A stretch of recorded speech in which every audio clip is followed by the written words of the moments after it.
इस सदी के माँ बाप जितनी चिंता कर रहे हैं बच्चों की, उतनी उन्होंने कभी भी नहीं की थी। फुर्सत भी नहीं थी, समय भी नहीं था कि बच्चों के साथ बैठे, कि रेडियो सुने, कि टेलीविजन देखे, कि बच्चों को फिल्म ले जाए। कहां सुविधा थी, कहां समय था। रोटी रोजी पूरी नहीं हो रही थी। बच्चे जल्दी ही प्रौढ़ हो जाते थे। ये तुमने ख्याल किया? अभी भी गांव के बच्चे जल्दी प्रौढ़ हो जाते, क्योंकि छोटी सी बच्ची चली पिता का भोजन लेके खेत की तरफ। उतनी छोटी बच्ची शहर की किसी काम की नहीं, उस पर तुम कोई भरोसा नहीं कर सकते। वो अपनी भोजन ठीक से कर ले वही मुश्किल मालूम होता। पिता का भोजन क्या खाक ले जाएगी। गांव की छोटी बच्ची घर का भोजन बनाने लगती।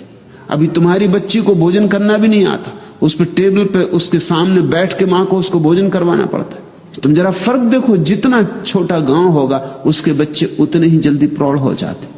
चले गाय को चराने, बैल को चराने, दूध लगाने, लकड़ी बीनने, जिंदगी शुरू हो गई। मनोवैज्ञानिक तो कहते हैं कि जिसको हम अब कहते हैं किशोरावस्था, वह होती ही नहीं थी पहले, क्योंकि 7-8 साल का बच्चा तो काम में लग जाता। अब बच्चा जब 25 साल का हो जाता तब काम में लगता है, और तब भी लग जाए तो सौभाग्य। सबसे ज्यादा उपद्रव भी 18 और 25 साल के बीच के बच्चे करते। खाली है, ताकत हाथ में आ गई, काम कुछ है नहीं। यूनिवर्सिटी में आग लगाओ, फर्नीचर तोड़ दो, खिड़कियों के कांच तोड़ दो, कुछ तो करना होगा। ये तुम कल्पना नहीं कर सकते थे, क्योंकि 25 साल का पुराने जमाने का आदमी तो बड़ा प्रौढ़ होता था, क्योंकि 7-8 साल का होता तब तो काम में लग जाता। और भी गरीब घर का होता तो और भी पहले काम में लग जाता। जिम्मेदारियां सिर पे आती तो अनुभव आता, अनुभव आता तो समझ आती।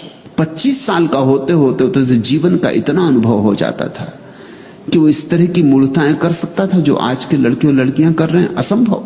उसमें एक गुरु गंभीरता आ जाती थी, उसे जीवन का एक पाठ मिल गया होता था। आज हम सोचते हैं बच्चों को हम शिक्षा दे रहे हैं, लेकिन जीवन के पाठ से हम उनको वंचित रख रहे हैं, और उनका इतनी फिक्र हम कर रहे हैं कि न वो अपना पजामा का नाड़ा बांध सकते हैं, वो भी मां बांध रही। बच्चे रो रहे हैं आज के, किस लिए रो रहे हैं पूछो उनसे। पुराने जमाने के बच्चे रोते थे कि भोजन चाहिए। आजकल के बच्चे रो रहे हैं कि उनको मां भोजन करा रही, वो उन्हें भोजन नहीं करना, आंसू टपक रहे हैं, और मां सामने बैठी कि भोजन करो, उन्हें भोजन नहीं करना, या उन्हें यह भोजन नहीं करना। उन्हें आज कुछ और चाहिए, कि आज वो जाना चाहते हैं कॉफी हाउस, इडली डोसा या कुछ और। उनको 24 घंटे ध्यान चाहिए। ऊपर से देखने में तो लगेगा कि अगर ध्यान हमने बच्चों पे कम दिया तो नुकसान होगा, ऐसा नहीं। और भी एक बात तो उससे कहूं कि अक्सर हम बच्चों पर ध्यान देते हैं जब बच्चे बीमार होते, परेशान होते, रुग्ण होते। वैज्ञानिक हिसाब से जब बच्चे रुग्ण होते हैं, परेशान होते हैं, बीमार होते हैं, तब बहुत ध्यान नहीं देना चाहिए, क्योंकि ध्यान का गलत संबंध जुड़ रहा है। बच्चा बीमार है तब मां उसके पास बैठकर सिर दबा रही।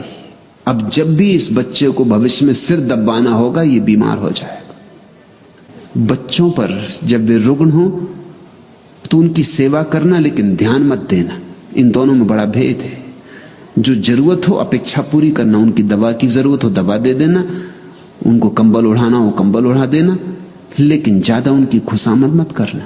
कहीं ऐसा ना हो कि तुम्हारी खुशामद उनके भीतर बीमारी में न्यस्त स्वार्थ बन जाए। कहीं ऐसा ना हो कि उनको लगने लगे कि जब भी ध्यान चाहिए हो तो बीमार हो जाने से मिलेगा। मनोवैज्ञानिक कहते हैं कि दुनिया में 70% बीमारियां मानसिक हैं। 70% बड़ा अनुपात है, और ये 70% बीमारियां ऐसी हैं जो तुम चाहते हो कि हो जाएं। तुमने देखा परीक्षा के वक्त बच्चे बीमार हो जाते, परीक्षा के वक्त सारी दुनिया में बच्चों की बीमारियां एकदम बढ़ जाती, क्योंकि बीमारी सुगम उपाय है बचने का। परीक्षा देने की जरूरत नहीं, बीमार है। या अगर देनी भी पड़ी परीक्षा और पास न हुए तो भी कोई ये नहीं कह सकता कि कोई हमारी भूल हुई, बीमार थे। या अगर तृतीय श्रेणी में आए तो भी चलेगा, क्योंकि बीमार थे, क्या कर सकते हो। ये तो बीमारी बड़ी तरकीब बन गई। बीमारी के साथ संबंध जोड़ लिया स्वास्थ्य की बजाय।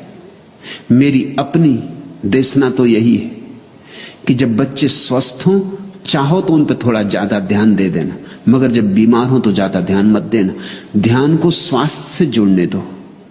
जब बच्चे मस्त हों, आनंदित हों, उनको गले लगा लेना, लेकिन जब बीमार हो तब कंबल ओढ़ा के उनको सुला देना। ये कठोर मालूम पड़ेगा, ऊपर से तो कठोर साफ ही लग रहा है, लगेगा कि मैं कोई उल्टी बातें सिखा रहा हूं। ऐसे में उल्टी ही बातें सिखाता हूं। लेकिन जब बच्चा बीमार हो तब उसे कंबल ओढ़ा के सुला देना, दवा पिला देना, बस ऐसे जैसे नर्स करती। उस वक्त मात्र तो मत दिखलाना, सुविधा हो तो नर्स ही रख देना, वो ज्यादा अच्छा। लेकिन जब बच्चा प्रसन्न हो, आनंदित हो, तो कभी उसे गले भी लगाना, उसका हाथ में हाथ लेकर नाचना भी। उसका स्वास्थ्य में रस जोड़ो ताकि जिंदगी भर उसका रस स्वास्थ्य में रहे, बीमारी में ना हो जाए। दुनिया की 70% बीमारियां समाप्त हो सकती हैं अगर हम बच्चों का संबंध स्वास्थ्य से जोड़ दें।